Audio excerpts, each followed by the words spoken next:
just got out of work. It's where are we? We're here. It's about 6 o'clock on a Friday, and it's just finished.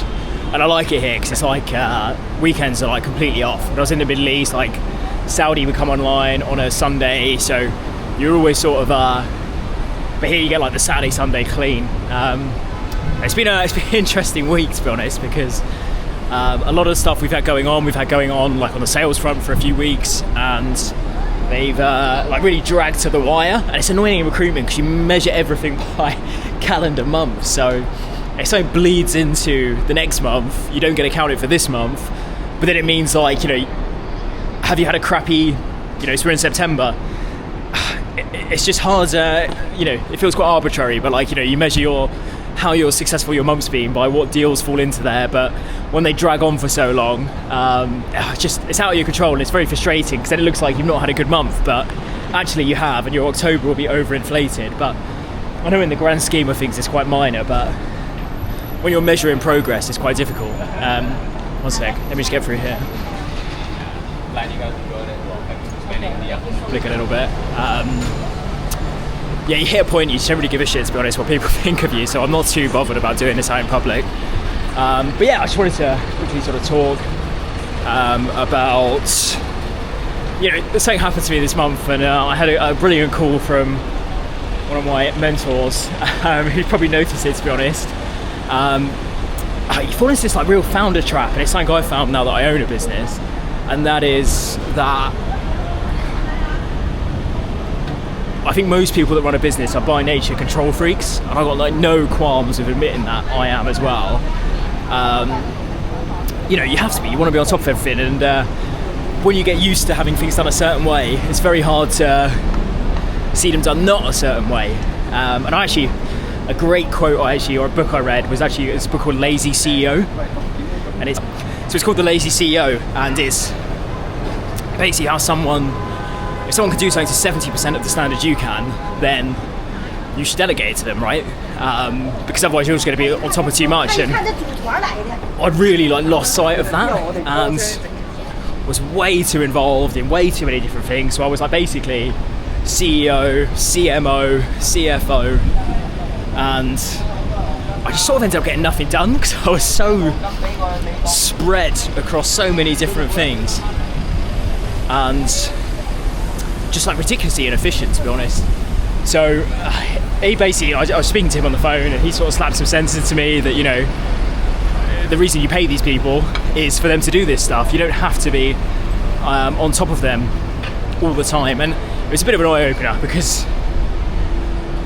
I'm not like the worst thing I could be is a micromanager. I hate that. I hate being micromanaged, and I'm not at that stage yet, but I'm like too involved. So it was a real wake-up call. It's one of those, when you get it and it's like, you have to have that call to sort of slap you back to reality a little bit. So that's my focus for next week, and I think we're just about going into Q4, so one last big push.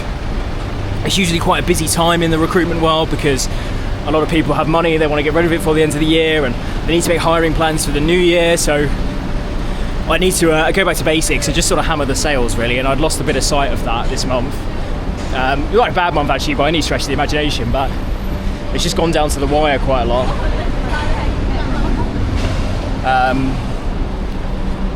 So yeah, I think I got too tightly wound, too busy chasing stuff that I shouldn't have been chasing, and ended up being quite ineffective because I was focused on too many things instead of the core things that generate money for us. So yeah, that's my takeaway for the week.